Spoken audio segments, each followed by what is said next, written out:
Remedial class वही है, उपचारात्मक कक्षा है। बीमार बच्चों की क्या कर रहे हैं हम, उपचार कर रहे हैं, इलाज कर रहे हैं, ठीक है।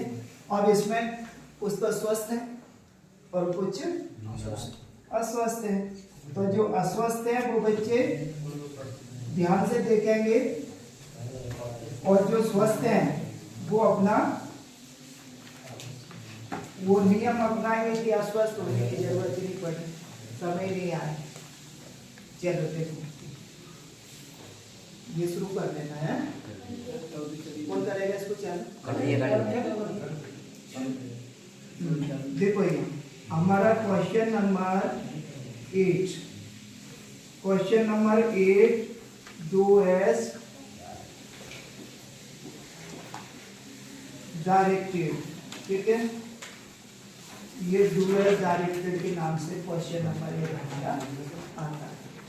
इसमें क्या है, क्वेश्चन दिए रहते हैं और इनमें से क्या करना पड़ता है अपन को, 5 मार्क्स। कितने नंबर का आता है ये? 5 मार्क्स का। एक ही मॉड्यूल है किसी के पास एक्स्ट्रा है?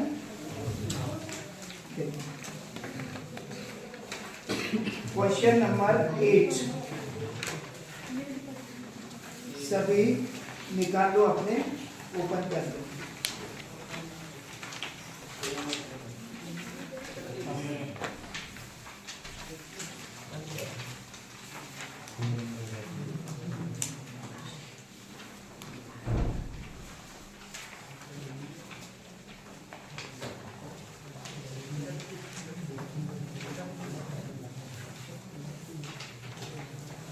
ये भी सेक्शन सी के अंतर्गत ही है, ये भी कहाँ है?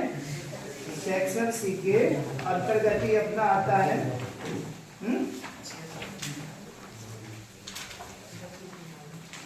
देखो ये कितने पेज पर है?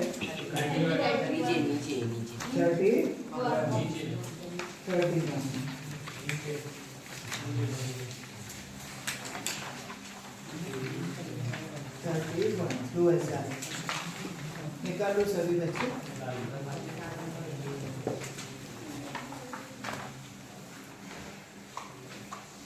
देखो हम सबसे पहले ये जान लेते हैं कि ये 2S डायरेक्टेड में आता क्या है, ठीक है। तो इसमें एक क्वेश्चन आता है रीअरेंज,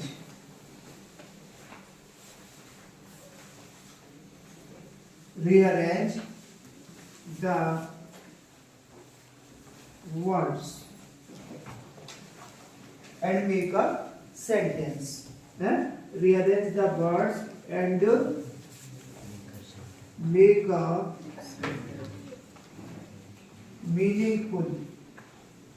meaningful sentence. ये ठीक है। रीअरेंज इसका मतलब होता है फिर से सही क्रम में जमाना। क्या मतलब है? फिर से सही क्रम में जमाना। कुछ वर्ड्स जैसे दिए हुए हैं और उनका क्रम ठीक नहीं है तो वो सेंटेंस नहीं है। सेंटेंस क्या होता है? A group of words which makes a complete sense is called a sentence. ऐसा शब्दों का एक ऐसा समूह जो पूर्ण अर्थ देता हो वो क्या कहलाता है? वाक्य कहलाता है। सेंटेंस को हिंदी में क्या बोलते हैं? वाक्य। तो वो वाक्य कहलाता है। अगर उनका क्रम बिगड़ा हुआ है, वो शब्द अपने सही व्यवस्थित क्रम में नहीं लिखे हुए हैं तो वो सेंटेंस नहीं कहलाएगा, ठीक है। तो आपको एग्जाम में आता है ये एक सेंटेंस बनाने के लिए इनको रीअरेंज करके और एक सेंटेंस बनाना होता है। दूसरा क्या है? कुछ आपको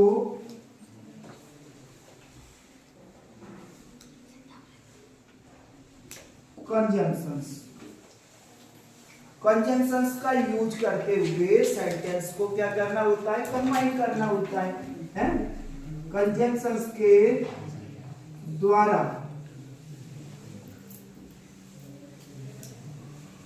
सेंटेंसेस को क्या करना है, कंबाइन। कंबाइन मीन्स जोड़ना है, और जोड़ करके क्या बनाना है, एक बनाना है। ठीक है। तीसरी चीज आती है इसमें, चेंज द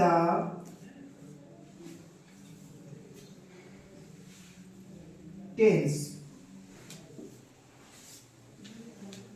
टेंस क्या करना होता है, टेंस चेंज करना होता है। ठीक है। इसको हम बोल सकते हैं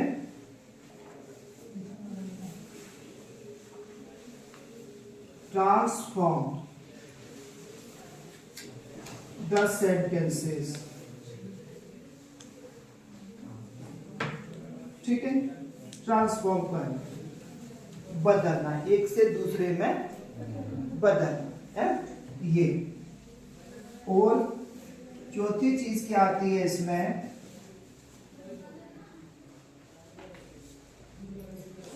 देखो, सम यूजेस, जैसे कि सो दैट है, एक साथ सो दैट आता है। दूसरा सो डॉट डॉट दैट है। तीसरा है टू टू है। और इफ अनलेस, ये यूजेस है। पांचवी बात आती है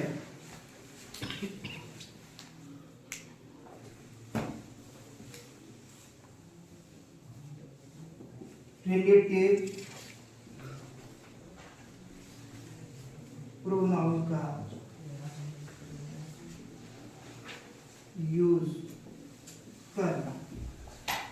रिलेटिव प्रोनाउन का यूज कैसे, रिलेटिव प्रोनाउन क्या होते हैं, जैसे कुछ क्वेश्चन वर्ड है, जैसे हु है, व्हिच है, इनसे सेंटेंसेस को जोड़ना। ठीक, तो इसका यूज होता है। और अगर कोई चीज आती है 6वें नंबर पर, तो है फ्रेम, है फ्रेम ऑफ क्वेश्चन।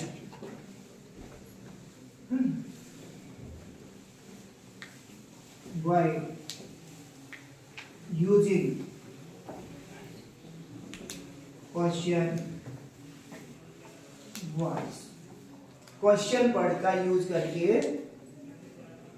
हमें क्या बनाना होता है, फ्रेम और क्वेश्चन, एक प्रश्न बनाना होता है, प्रश्न निर्माण। तो ये सारी चीजें किसमें आती हैं, आपके डू एज डायरेक्टेड में। ठीक है। ये सब इसमें दिया हुआ है। ये मॉडल आपको इसीलिए हमने सर से बात की, मैंने की मॉडल इनको सबको दे। तो आप ये जो मॉड्यूल आपके पास है, इससे रिवीजन करेंगे। अभी हम ये वाला क्वेश्चन आज सीखेंगे, कंप्लीट करेंगे। जो सारे यूजेज हैं वो मैं आपको बताऊंगा, और किसी को समझ नहीं आए तो आप बिल्कुल निसंकोच होकर पूछ लेना। ठीक है। ये नहीं कि हम संकोच करें फिर तो समझ से ही सॉल्व नहीं होगी, है। तो ये बातें, ये देखो, इसमें कुछ पूछना हो मेरे को तो वो बता दो। जैसे मैंने ये बता दिया कि रीअरेंज, उन्हें व्यवस्थित करके सही क्रम में शब्दों को लिख करके सेंटेंस बनाना। ठीक है। दूसरा है कंजंक्शंस। कंजंक्शंस जैसे नॉट ओनली बट ऑल्सो है, एंड है, यट है, अदरवाइज है, और है। ठीक है। तो उनसे सेंटेंसेस को कंबाइन करना। कंबाइन मीन्स जोड़ना। ये मीनिंग भी आपको ये आना चाहिए। अब क्वेश्चन पूछ रहा है कि combine the sentences by using otherwise या और या नाइदर नॉर, आइदर और, इस तरह से उसने क्वेश्चन दे दिया। अब आप कंबाइन का मतलब ही समझ रहे हो तो क्या करना है, पता ही नहीं है कि करना क्या है। जब तक हमको ये नहीं मालूम कि हमें करना क्या है तो हम कर नहीं सकते। थर्ड है चेंज द टेंसेस टेंस को चेंज करना। जैसे प्रेजेंट सिंपल का कोई सेंटेंस दिया, अब उसको किसमें चेंज करना है, पास्ट में करना है, तो उसका टेंस चेंज करना है। अब टेंस चेंज करने के लिए आपको दो बातें मुख्य रूप से ध्यान रखना है। कौन कौन सी वो बातें पढ़ाए आपने, है? एक तो है हमारी हेल्पिंग वर्ब और दूसरी है मेन वर्ब। ठीक है, अगर कोई हेल्पिंग वर्ब नहीं दी है तो हम उस सेंटेंस को कैसे पता कर सकते हैं कि ये किस टेंस का है। टेंस हम किससे पता करते हैं, पढ़ाए आप लोगों ने, टेंस किससे पता करते हैं। टेंस पता करने के लिए हमको उसकी मेन वर्ब देखनी पड़ती है। कौन सी मेन वर्ब, जो मुख्य क्रिया होती है, उससे हम टेंस का पता करते हैं। ठीक है, हेल्पिंग वर्ब है तो आसानी से पहचाना जा सकता है कि ये किस टेंस का है? चलिए, अभी आज हम सारी हेल्पिंग वर्ब रिवीजन करके आए कि नहीं? ये मैंने इसलिए बताया है कि आपको ये पता होना चाहिए कि किस तरह के क्वेश्चन इस क्वेश्चन के अंतर्गत आते हैं, ये आपको मालूम होना चाहिए। वही चीज है, बार बार रिवीजन करना है हमें, है? ठीक है, तो हम इसमें ये सारे क्वेश्चन ऐसे हैं, रीअरेंज करना है, वो भी आपको स्ट्रक्चर समझना होगा, है? अब मैं आपको ये सेंटेंसेस के स्ट्रक्चर और बता देता हूँ, नोट कर लेना आप लोग, ये है? इनको नोट कर लेना, बात नहीं करना। देखो ये स्ट्रक्चर आप नोट कर लो।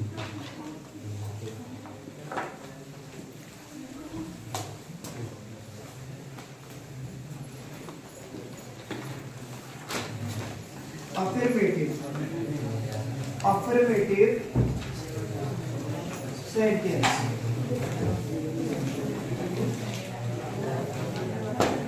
बात नहीं कर, इसको नोट कर लें, है? नोट कर लें। दूसरा है negative sentence,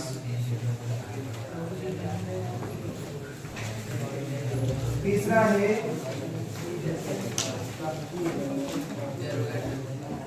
interrogative sentence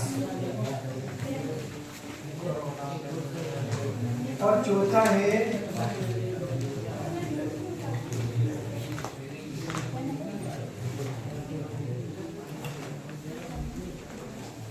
double interrogative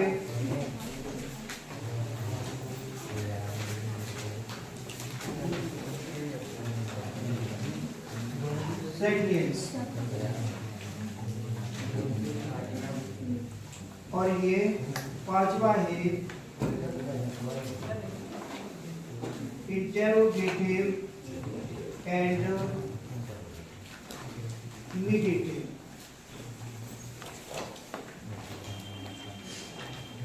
sentence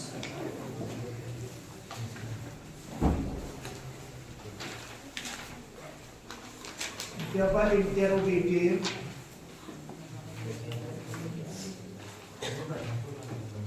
and negative sentence.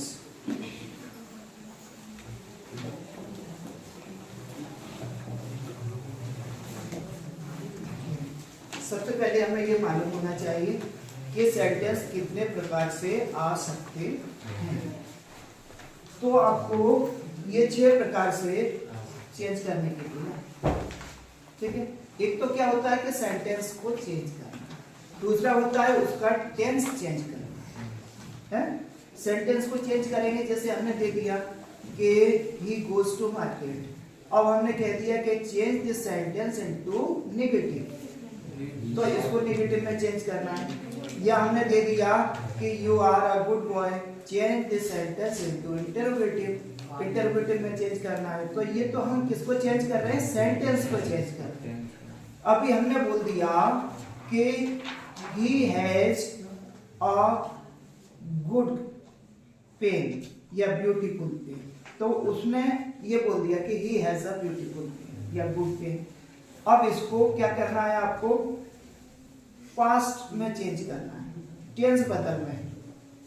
तो फिर हैज या हैव का पास्ट क्या होता है, हैड होता है। ये हेल्पिंग वर्ब मालूम होना चाहिए। वर्ब हमको जो वर्ब है हेल्पिंग वर्ब है वो मालूम होना चाहिए, तभी हम टेंस को चेंज कर पाएंगे।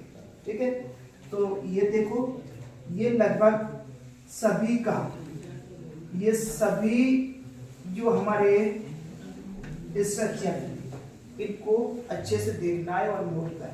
पहले समझ लो, नोट करना। अफर्मेटिव का मतलब होता है स्वीकारात्मक।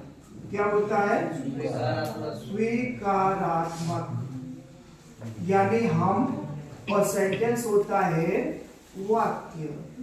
हम किसी बात को स्वीकार में, हाँ में गर्दन करते, यस, है, ठीक है। इसको हम क्या क्या बोलते हैं, साधारण वाक्य बोलते हैं। क्या बोलते हैं, दूसरा साधारण भी बोलते हैं। इसको क्या बोलते हैं, साधारण। ठीक है, तो इसमें अपनी बात को हाँ की पोजीशन, हाँ की स्थिति में रखा है। ये क्या है, जैसे हमारा सबसे पहले क्या आता है, सब्जेक्ट आएगा, उसके बाद अगर कोई हेल्पिंग वर्ब है, हेल्पिंग वर्ब है तो, और मेन पर डिपेंड करेगी कि कौन सी फॉर्म इसकी आनी है, वो किस पर डिपेंड करेगी, टेंस कौन सा है। ठीक है, हेल्पिंग वर्ब कैसी है और टेंस कौन सा है, उसके ऊपर इसकी फॉर्म डिपेंड करेगी, और इसके बाद ऑब्जेक्ट। ठीक है, ये होता है इसका अफर्मेटिव सेंटेंस का फॉर्मूला। नेगेटिव में हम क्या करते हैं, सब्जेक्ट प्लस हेल्पिंग वर्ब और इसके बाद नॉट। अगर हेल्पिंग वर्ब नहीं है तो फिर ये जो मेन वर्ब उसमें आती है उसके बाद नॉट लगेगा। ठीक है, और अगर हेल्पिंग वर्ब है तो हेल्पिंग वर्ब के बाद नॉट लग जाएगा। ये बात विशेष करके ध्यान रखनी है। क्या ध्यान रखनी है, अगर हेल्पिंग वर्ब नहीं है तो ये नॉट कहां जाएगा, इस मेन वर्ब के बाद।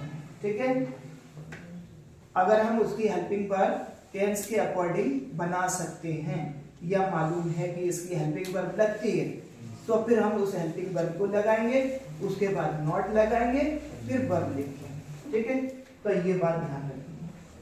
तीसरी इंटरोगेटिव, इसमें क्या है, हेल्पिंग वर्ब। दो तरह के इंटरोगेटिव होते हैं, देखो, एक तो ये जो हमारे वर्ब से शुरू होता है, हेल्पिंग वर्ब से, इसको बोलते हैं इनवर्टेड इंटरोगेटिव। क्या बोलते हैं, इनवर्टेड, जो हेल्पिंग वर्ब से शुरू हो रहा है, जिसमें हिंदी में अर्थ निकलता है क्या, क्या से शुरू हो रहा है। जैसे क्या तुम बाजार जा रहे हो, छात्र हो, क्या तुम बाजार जा रहे हो, तो क्या से शुरू होते हैं। जितने सारे सेंटेंसेस हैं जो क्या से शुरू हो रहे हैं वो किसके अकॉर्डिंग बनेंगे, किस बेस पर बनेंगे, इस स्ट्रक्चर के आधार पर। ठीक है, और जैसे बीच में सेंटेंसेस के बीच में क्या, क्यों, कैसे, कब, कहां, ये सेंस निकल रहा होता है, वो डबल इंटरोगेटिव कहलाते हैं। डबल इंटरोगेटिव क्यों बोलते हैं, ये एक जनरल मीनिंग जैसे हम बोलते हैं कि वो डबल बार जैसे इंटरोगेटिव। कैसे, आप डबल बार तो कुछ है लेकिन क्वेश्चन वर्ड से शुरू होने वाले, इनको ये बोल सकते हैं। ये किससे शुरू होते हैं, क्वेश्चन वर्ड से। ठीक है, WH वर्ड से या question word, WH word question word एक ही बात है। तो उससे शुरू होने वाले ये इंटरोगेटिव सेंटेंसेस जो होते हैं, कौन से, डबल इंटरोगेटिव। तो हम यहाँ बात कर रहे हैं हेल्पिंग वर्ब, सब्जेक्ट, और इसके बाद एमबी, और एमबी के बाद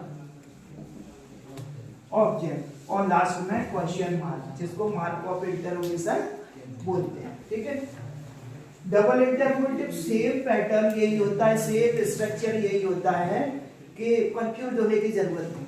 केवल क्या करते हैं, यहाँ जो क्वेश्चन वर्ड है QW या WH वर्ड, क्वेश्चन वर्ड या WH वर्ड। WH वर्ड क्यों बोलते हैं? क्योंकि मोस्टली क्वेश्चन वर्ड WH से शुरू होते हैं। WHAT, WHO and WHY, WHICH, सारे मोस्टली, एक दो को छोड़ के, जैसे हाउ अलग है, तो इसलिए इनको WH वर्ड बोलते हैं।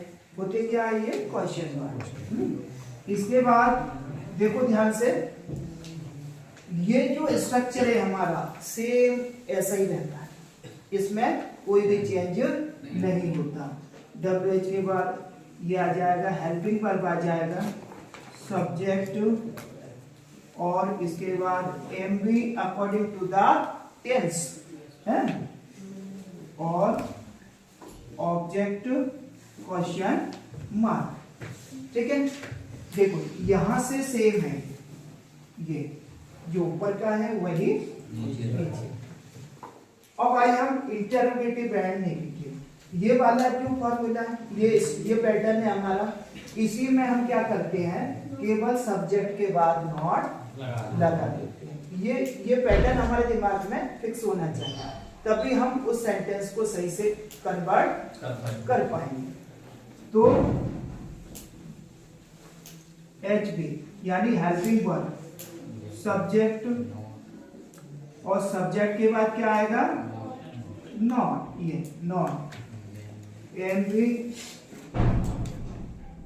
ऑब्जेक्ट, लास्ट में क्वेश्चन मार्क। ये वाला जो है, जैसे यहाँ सेम था, केवल ये चीज अलग थी, तो ऐसे ही यहाँ पर ये सेम रहेगा है, सेम रहेगा, और सब्जेक्ट के बाद क्या लग जाएगा यहाँ? देखो यहाँ हमारा ये था, ये सब्जेक्ट के बाद नोट आ रहा, ये सेम रहेगा, सब्जेक्ट, MV और ऑब्जेक्ट क्वेश्चन। तो ये स्ट्रक्चर आप नोट कर लीजिए, सभी नोट कर लो फटाफट से, है? देखो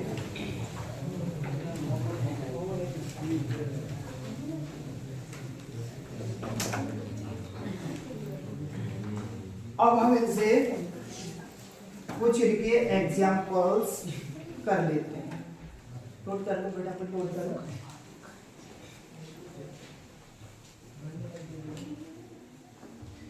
देखो एक एग्जाम्पल हम ले रहे हैं, एक एग्जाम्पल हम ले लेते हैं।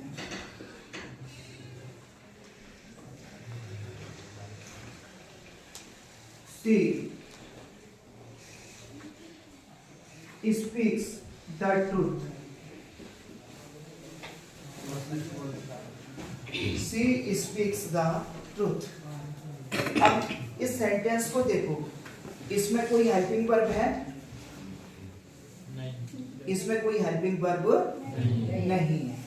नहीं है, तो सब्जेक्ट के बाद क्या दिया है? स्पीक्स। कल हमने आपको बताया था कि जिसमें एस या ईएस जुड़ जाए वो सिंगुलर वर्ब होती है, ठीक है? तो ये हमारी सिंगुलर वर्ब क्यों है? क्योंकि ये सिंगुलर सब्जेक्ट है। और एस या ईएस किस टेंस के सेंटेंस में वर्ब में जुड़ता है? एस या ईएस। ये यहाँ पर आपको दो बातें ध्यान रखनी है। प्रेजेंट इंडेफिनिट बोल दो उसको, या उसको इंडेफिनिट को सिंपल भी बोलते हैं। क्या बोलते हैं? सिंपल। इसमें क्या होता है, इसका जो अफर्मेटिव सेंटेंस होता है, कौन सा? अफर्मेटिव सेंटेंस, उसका नियम क्या है? सिंगुलर और प्लूरल सब्जेक्ट। ये सिंगुलर सब्जेक्ट के साथ वर्ब में एस या ईएस आता है और प्लूरल के साथ वी फर्स्ट आता है। ऑब्जेक्ट, ये बात हमको ध्यान रखनी है। और दूसरा होता है हमारा पास्ट इंडेफिनिट। ये नोट कर लीजिए पॉइंट, पास्ट इंडेफिनिट यानी पास्ट सिंपल। ठीक है, इसका भी कौन सा अफर्मेटिव, दोनों का अफर्मेटिव की बात कर रहे हैं, दोनों के सेंटेंस कौन से अफर्मेटिव सेंटेंस। ठीक है, ये तो यहाँ पर सिंगुलर हो सब्जेक्ट या प्लूरल हो, दोनों में से सब्जेक्ट कैसा भी हो या भी सेकंड आएगा और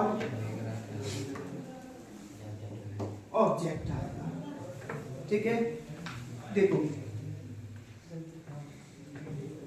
ये दो सेंटेंस, ये दो टेंस ऐसे हैं, कौन सा है, एक तो प्रेजेंट सिंपल और दूसरा पास्ट सिंपल। इन दोनों में बात नहीं करो, यहाँ देखो अभी इसमें जो सेंटेंसेस आपको एग्जाम में जिस तरह के आते हैं वो हमें सीखने हैं।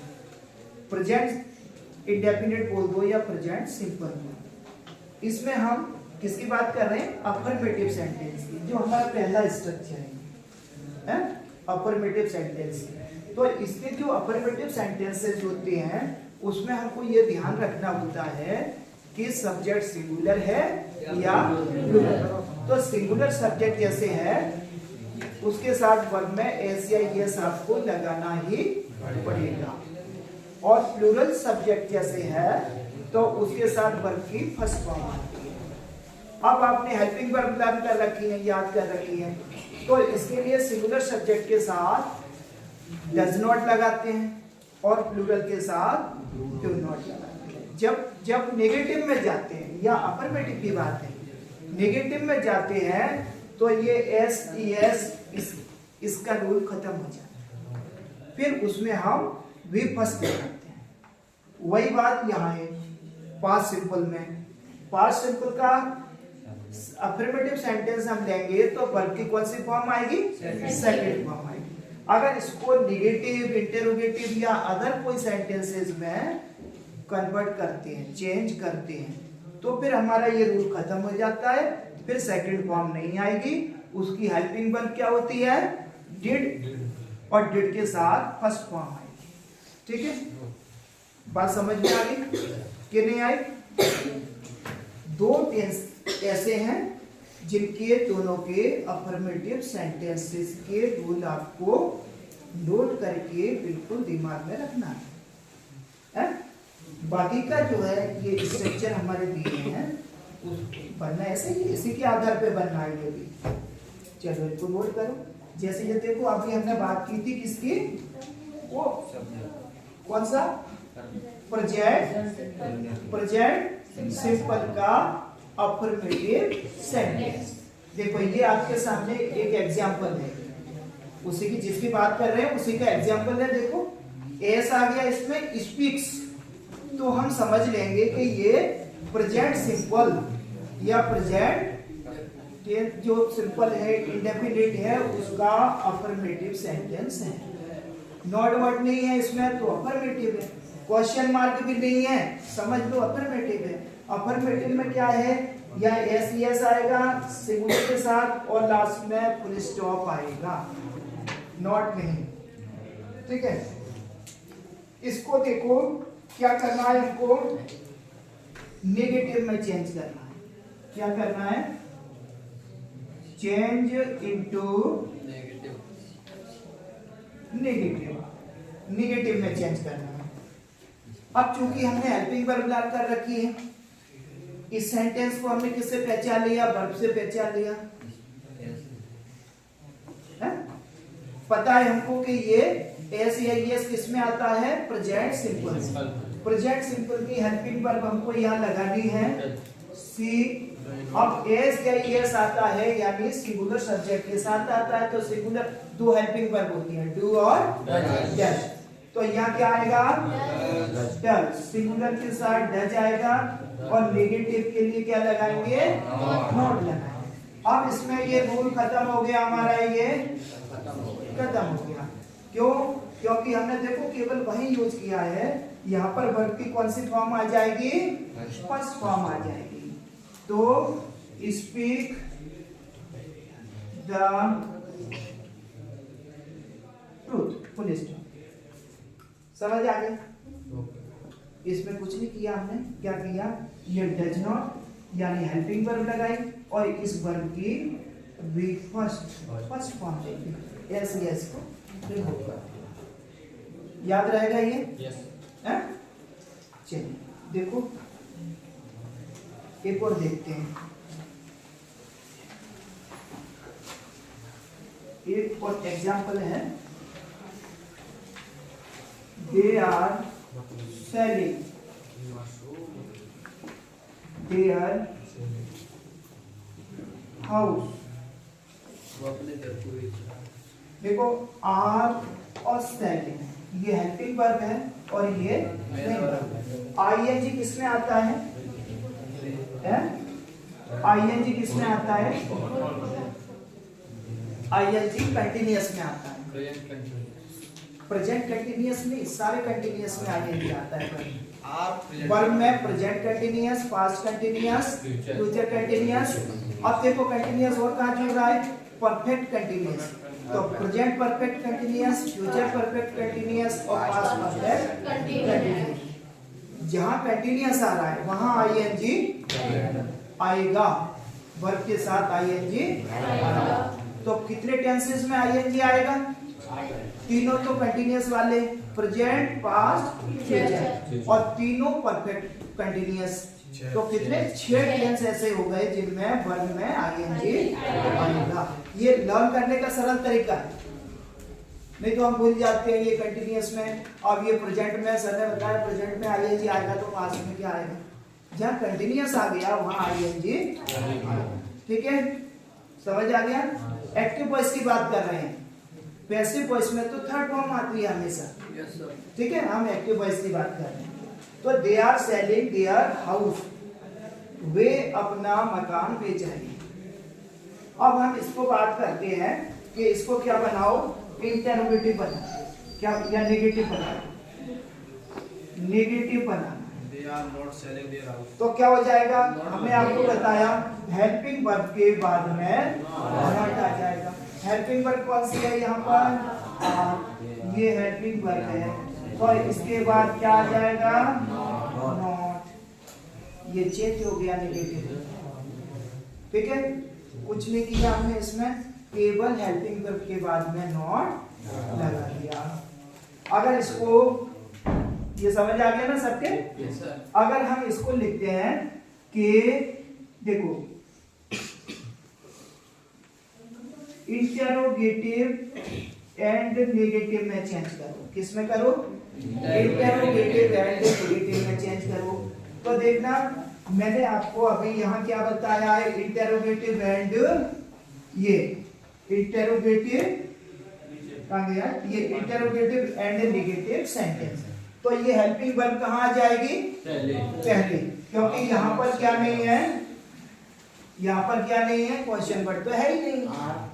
तो क्या हो जाएगा? आर दे, और लास्ट में क्वेश्चन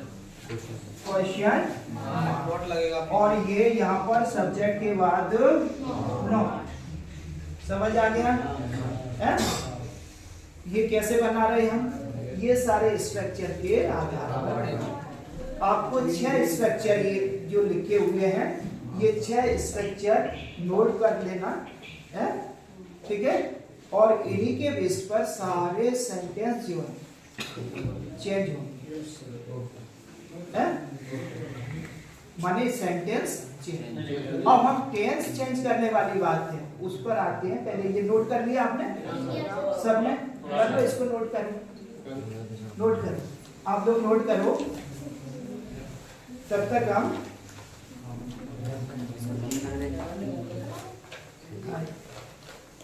ये बंद कर दो जरा।